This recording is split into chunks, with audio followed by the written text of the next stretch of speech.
incessantly. Like, hey, when was the last time someone who's a leader gave you that kind of challenge?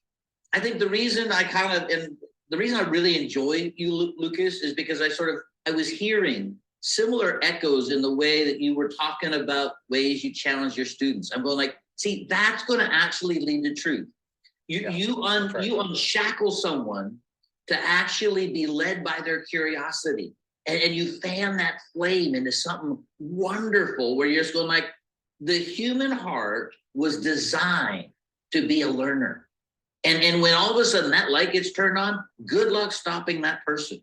When that blows up on the inside, you mentioned about passion. That's because I absolutely love being a lifelong learner. That's called being a disciple. And the guy that I'm really following, I'm never going to exhaust.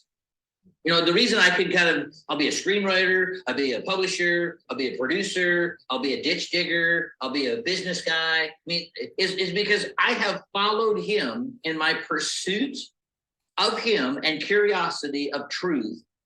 He has led me into all kinds of different things that I'm going like, he's given me a capacity to respond.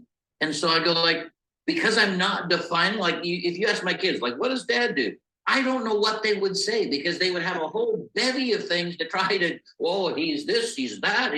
And I purposely don't work for anybody. Why? Because I don't want to be their slave. I don't want to be their economic hostage. I don't want to have to obey all their rules. Is it easier to be your own boss? I think so, but it's a little scarier because it's kind of like jumping off a cliff and then doing the squirrel thing. It's a little hard, you know, because there's not a safety net. There's no parachute. So you just kind of like, I hope the wind works, you know. And it's a little challenging in the world of lockdowns and EMP to just go like, okay, so if that happens, what's gonna happen? It's like we have really tough days ahead, and I think that it's gonna be the tale of two destinies. It's the most glorious thing, and it's gonna be the most challenging thing, but it's going to reveal what's in you. You know, the reason I look at what's going on, I'm like, this is not so bad. This is a great pop quiz for all. That's good. That's good. This is not so bad. Tell us why. Because it is we need to hear this to us. In whom and what we actually place our trust. Yes. As much as I don't enjoy the tyrannical overreaches, my response to them is incredibly illuminating in terms of, do I actually know that I'm free? Because if I believe I'm really free, I don't really give a rip what they're saying. I'm not going to obey it.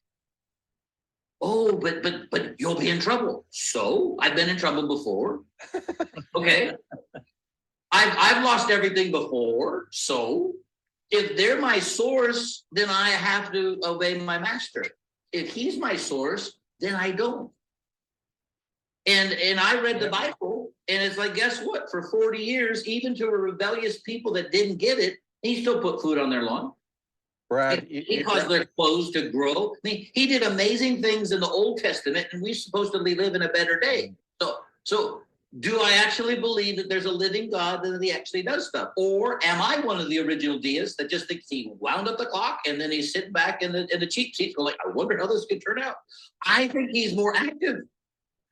He is in my life, you know. So you can't explain my life if there isn't some living invisible being that's my friend, because that kind of really is what explains a lot of what I do.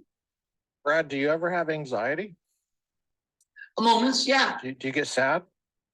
Yeah, people, they suck sometimes. They can be really cruel. Yeah. And so, yeah, I mean, I get I don't think we don't have immunity from the harsh realities of life. And if I want to live as a free person, I can't exactly control everybody else. And wow, I don't know about you, but I do believe in the sinfulness of man because I've experienced that crap. Brad, I've done it. Brad, we're getting to know you so well here. It's awesome. We're just wondering, like, what's a typical day in the life of Brad? What time do you get up? What do you have for breakfast?